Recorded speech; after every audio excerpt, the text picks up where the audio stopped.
right, welcome back to another episode of the Blockbuster Brothers. Today we are talking about an animation series came out a little bit ago, so it's not necessarily new, but I think it's great and nonetheless worth talking about. That anime series is Hell's Paradise. Steven, did you get a chance to check it out?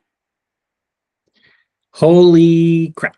This show, so not only did I check it out, I watched the pilot and I was like, oh my gosh. And so for the first time in a long time, I was watching consecutive episodes.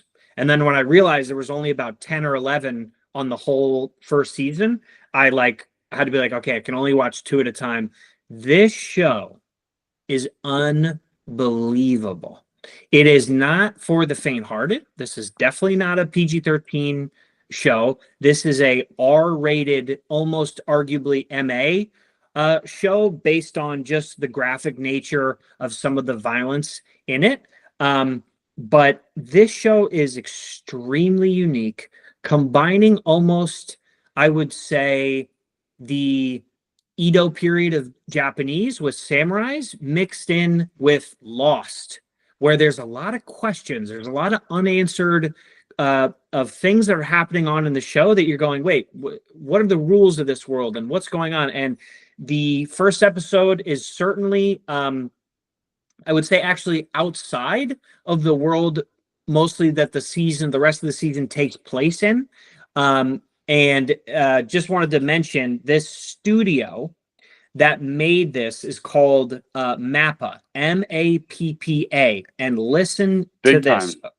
Okay, yeah, Jujutsu Kaisen, Attack on Titan, Chainsaw Man, Vinland Saga, and then obviously Hell's Paradise. So this studio's on a heater, and I couldn't be higher on the show.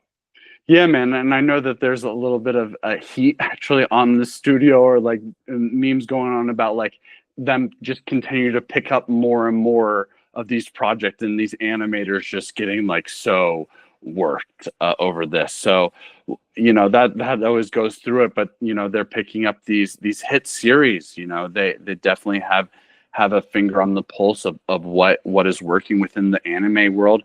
And it's kind of interesting to see that, because I've only watched the first episode. You're the one who recommended this show to me, and I was like, oh, what drew the most attention to me is the story, at least for the first episode, is just purely about like them trying to kill him, like different like styles of like execution. And you think that like you're not sure how he keeps surviving these executions. Like you're not really sure.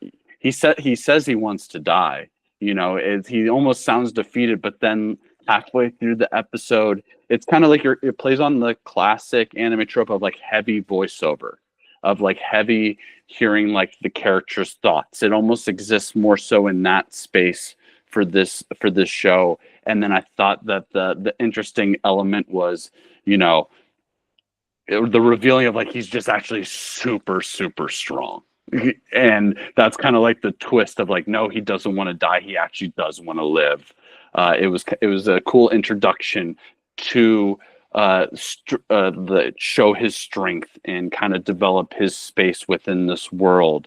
And like, the very first scene is like, or it's eventually revealed that like when they're trying to execute him by like slashing on his neck, that he's like flexing his neck muscles so hard that it snaps the blade. It's just like along that line. So if that sounds like something that is something you're into, again, more serious tone. I almost didn't think maybe the rest of the season starts to take off more, but it's definitely mature with like the blood. But I wasn't like I've definitely seen more gory and graphic anime series at the same time. It still had like a comedic. It was dark for sure, much darker tone, but it still had some lighthearted and comedic aspect, and also like just like his will to live was still not. He wasn't like pessimistic eventually.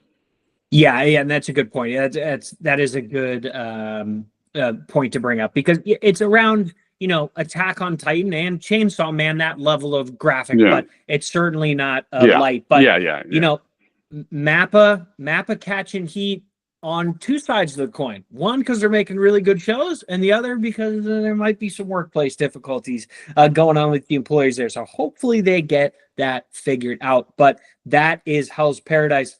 Please let us know if you've watched it.